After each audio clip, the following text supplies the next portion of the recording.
Hi, I'm Dan Handelman with Flying Focus Video Collective and Portland Cop Watch, and welcome back to the Flying Focus Video Bus. We've been looking at mostly a city council hearing that centers around a man named Matt Klug, who has mental health issues and who in September of 2014 was stopped by the police and they threw him to the ground, used a taser on him as many as 6 times, and he was kicking his legs about. The police seemed to be claiming that that was a form of active aggression, where the Citizen Review Committee and other members of the community kind of see him as just sort of responding to 3 large people trying to sit on him. The City Council is now trying to decide whether or not the officer's use of a taser was within policy, and we're at the point of the hearing where the City Council is asking questions to the people who are involved in the hearing to ask their perspective so that the council can make a final decision. You talked a little bit about the duty to avoid a higher use of force. Now, in this particular instance, what would have, give us an example of a higher use of force beyond the use of a taser? A couple of uses of force that in my mind would be a higher use of force would be strikes or punches to the complainant, higher likelihood of complainant being injured and or the officer, or the use of the aspeton, striking the subject with a metal stick, I think would be a higher use of force and more likely for the complainant to get injured by that. With a taser, there's no residual. It changes the person's, it can, when appropriate, changes their active aggression stance at times. Instead of trying to get away, it gives the officers a few seconds to handcuff the subject. I have been tased. It hurts, yes it does, but once the taser charge is over, there's no residual impact. He was followed down the street, the lights went on, he dismounted his bike, the police car pulled up, he pulled the bike onto the curb, and then he was ordered to do something, or turn around. And at that point, the taser's deployed for the first time. Is he standing or not standing?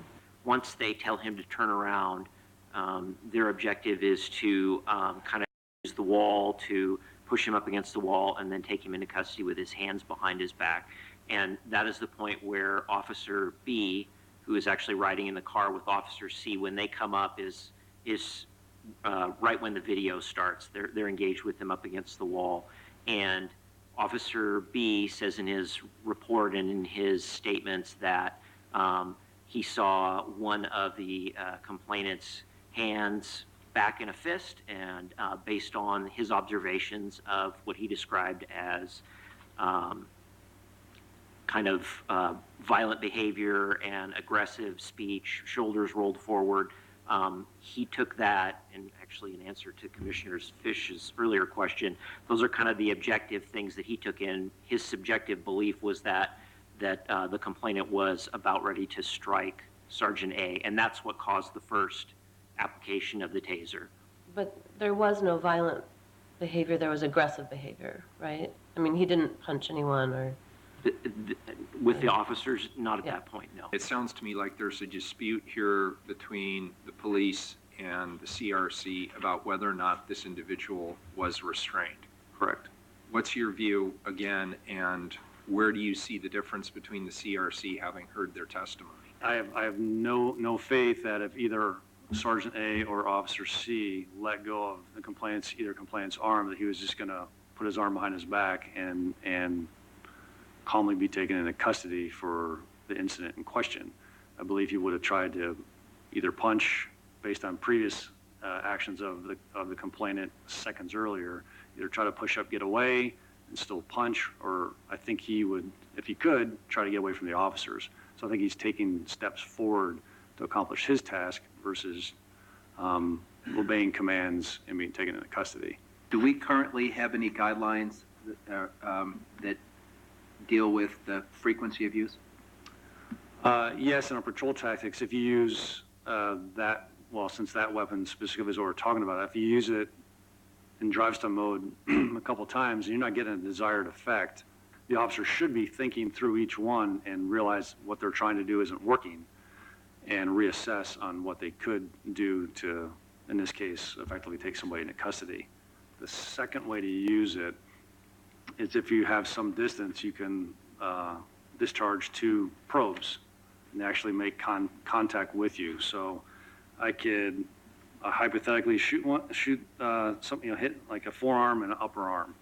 Those 2 probes where that contact is where you get that electricity through. That effectively isolates the larger muscles just in the arm, and it's harder to use your arm. But the rest of you is still free to do what you choose. And yes, it hurts. I mean, I've been tased.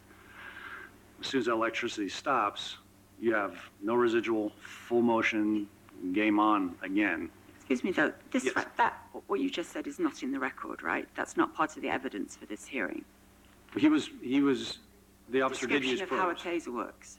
Because I know that there are people who would dispute that as to it's possible for residual effects, and that it's not as benign as you just characterized, but that's not what, and in either case, it's not what we're discussing today, is it? Yeah, a whole detailed account of how the taser works and the whole taser training. None of that's in an internal affairs review. That's correct. Would it be fair to say that the finding is, from your perspective, he acted within Bureau policy, but it was sloppy?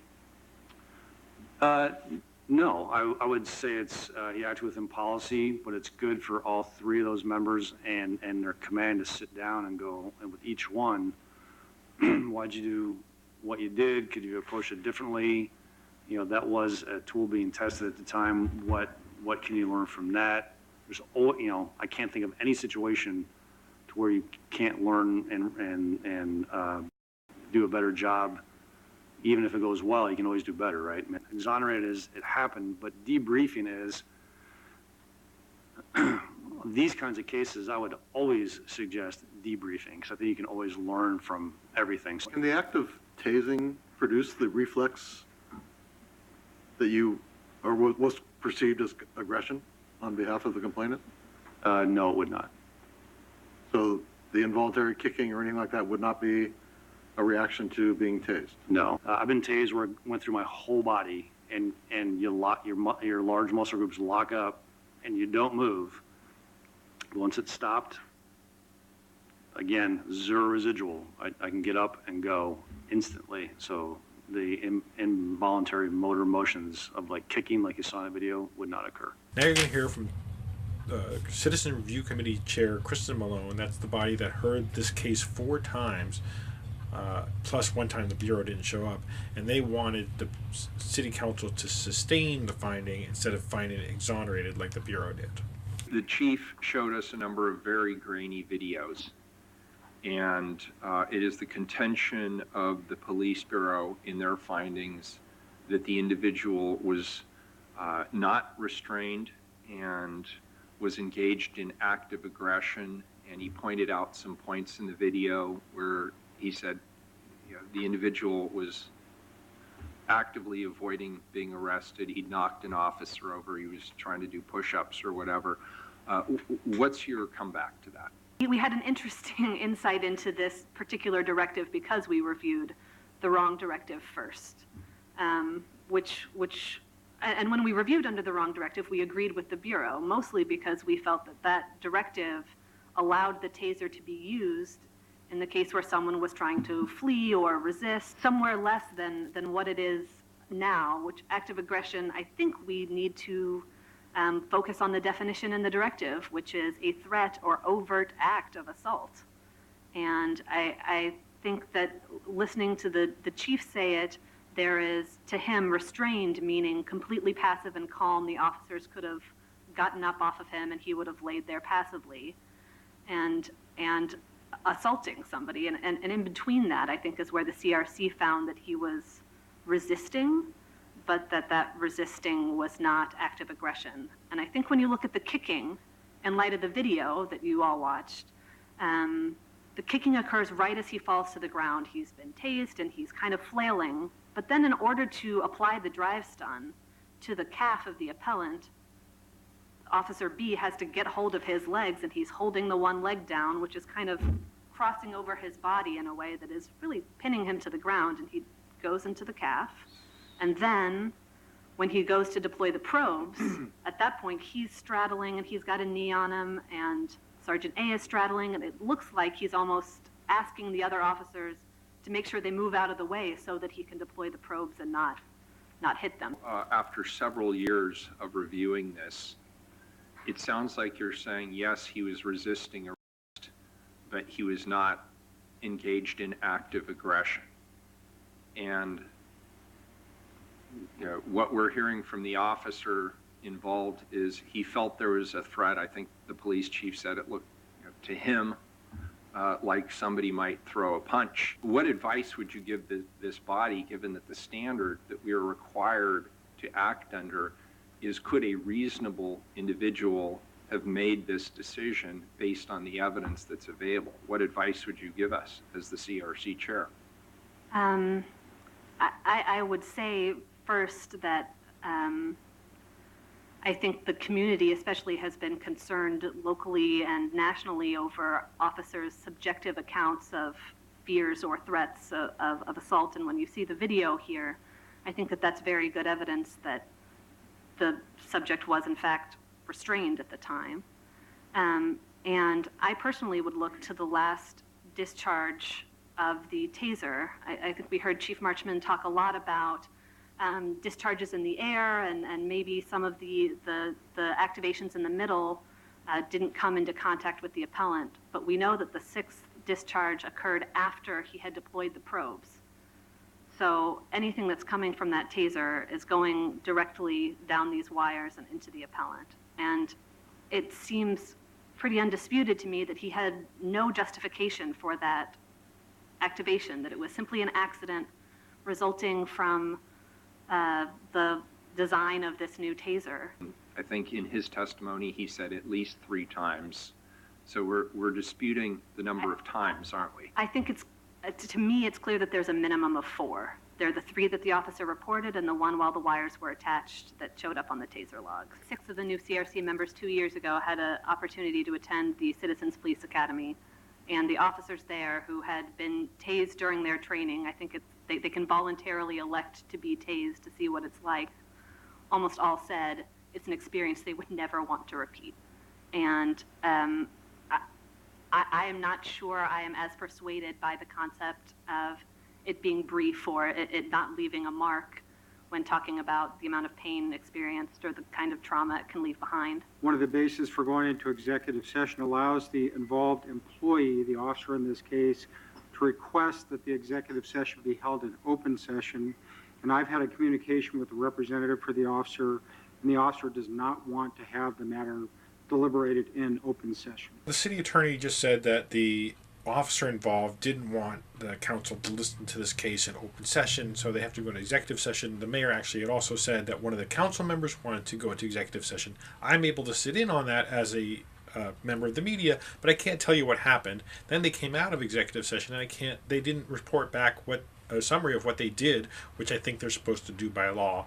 But this is kind of a gist of what happened after they came back. I moved around the part where Mayor Wheeler explained the possible findings from earlier in the meeting, because he very well explained what the findings are and that you could add debriefing. But if you listen carefully, the city attorney forgot to remind the council about doing debriefing. Council needs to select from the following alternative findings. Unfounded. The allegation, meaning the allegation was false or devoid of fact, or there was not a credible basis for a possible violation of policy procedure. Exonerated. That means the act occurred but was lawful and within policy. Not sustained. That means the evidence was insufficient to prove a violation of policy or procedure. Sustained, meaning the evidence was sufficient to prove a violation of policy or procedure. Debriefings may be recommended for unfounded, exonerated, or not sustained findings when it's believed the subject employee would benefit from a discussion and critique of the incident. When council is ready to take this matter up on a vote, it's potentially a 2-step process. The first vote the council has to consider is whether to accept or reject the finding by the Bureau. And again, that's based on the reasonableness standard, whether a reasonable person in the RU manager's situation, the RU manager who came up with the finding of exonerated with a debriefing, could come to that finding based on the evidence. That's the first step. If council votes to affirm the Bureau's finding, that's the end of the council session, and that's the end of the case. That decision or that finding of the Bureau would be upheld. If council votes to reject the Bureau's finding, then you go to the second step of the process, and the second step of the process is council has to determine the finding in the case. Again, the four options for council would be unfounded, technically exonerated without a debriefing. Council could come to that conclusion. Not sustained or sustained. Just to try to clarify that last point, again, sustained means the evidence was sufficient to prove a violation of policy or procedure based on the preponderance of the evidence standard. Not sustained is the evidence was insufficient to prove a violation of policy or procedure, again, based on the preponderance of the evidence standard. I will move to uphold the chief's finding to exonerate with deep. So moved. I'll second for discussion. I can look at the video all day long and I can't tell what's going on, but I know it's a very brief episode. I believe the complainant and his account, but I do believe that there was, I do tend to agree with the chief in terms of perhaps not misfiring of the taser, but too rapid of firing while the taser was a distance from the complainant's body. So I feel I'm listening to different accounts of the same incident, and I don't draw any conclusions from the video. I just can't, and so I'm going to err on the side of exoneration with debrief. The standard, as has been discussed here by my colleagues on both sides of this issue, is a difficult standard. The question is, could a reasonable person have made the call given the evidence that's been provided? And the evidence that's been provided is not rock solid. Unfortunately, what we have, as I mentioned, are different accounts, grainy video, judgment calls that were made over a 15-second span, and differing or questions around standards such as, was the individual restrained or not? And again, we're relying on both testimony as well as a grainy video. And was the individual engaged in active aggression? He says he wasn't. I have no reason to doubt his opinion on that. But on the other hand, I likewise have no basis to doubt the opinion of those who made an alternative judgment. Not to put too fine a point on it, but Commissioner Saltzman and the mayor just both pretty much gave textbook definitions of a not sustained or insufficient evidence finding, which is weird because they both supported that the finding should be exonerated. And I spent quite a lot of time wrestling with the materials that I was given prior to this hearing, but I found the hearing itself very helpful and very clarifying. We are admittedly applying a very deferential standard, whether the judgment of the Bureau fits within a reasonable person standard. And I believe the law is clear that we have to be very deferential, and I think the chief has come very close to making out that standard. But there are too many unique circumstances in this case that trouble me, that I think need to be aired out and discussed. And I don't think the council can have that proper discussion if we simply accept the finding. I can't support the motion either. It's very clear that policy 3.2 and 2.4, the analysis by the CRC, I believe, is supported, and that a reasonable person would not exonerate. So, no. I cut some parts out here just to make things a little bit clearer and shorter, but the council voted 2-3 to reject the idea of affirming the Bureau's finding, and then Commissioner Fish decided to make another motion. I am troubled by the documentation of 6 different tasers. I am concerned about the mental state of the suspect, who appeared to be in crisis, and frankly, reviewing the video makes that a little more clear. And I am frankly struggling with where that line is between active aggression and resisting arrest, and the sort of objective and subjective standards that you could apply to resolve that question. At the same time, as you note, Mayor, this happened during a very quick time frame. It unfolded quickly. And I think the chief has made a point in reminding us that this encounter did not lead to a higher use of force, which would have led to an entirely different investigation and proceeding. Because I find it difficult to resolve the 2 competing versions. While I could not support an exoneration with debrief, I will make a motion to have this matter not sustained. In our protocols and our training, we should continue to emphasize de-escalation. And while I appreciate that the chief has drawn a distinction between using a baton or a fist or, God forbid, something else, to a taser, I don't want to minimize the impact of using a taser on another human being. It's problematic to me that the evidence doesn't constitute a clear violation of policy and procedure. That's something that we have to deal with down the line, and just agree that while I can't clearly vote one way or another, not sustained seems like the only course of action. Aye. Wheeler. For the same reasons as previously, I vote no. The motion fails. The final vote there was essentially 2 for not sustained or insufficient evidence, 2 for exonerated, and 1, which is Commissioner Fritz, who wanted to sustain the finding. And because the city attorney explained that if that happened without a majority, that it would default to the Bureau's exonerated with the debriefing finding, Commissioner Fritz asked for a do-over or reconsideration. I think what we have to remember here is that there's a lot of people who are trying to do the right thing here. There's the person whose car was banged into, there's the appellant, there's the officers involved. It seems like many of them got kicked and otherwise hurt.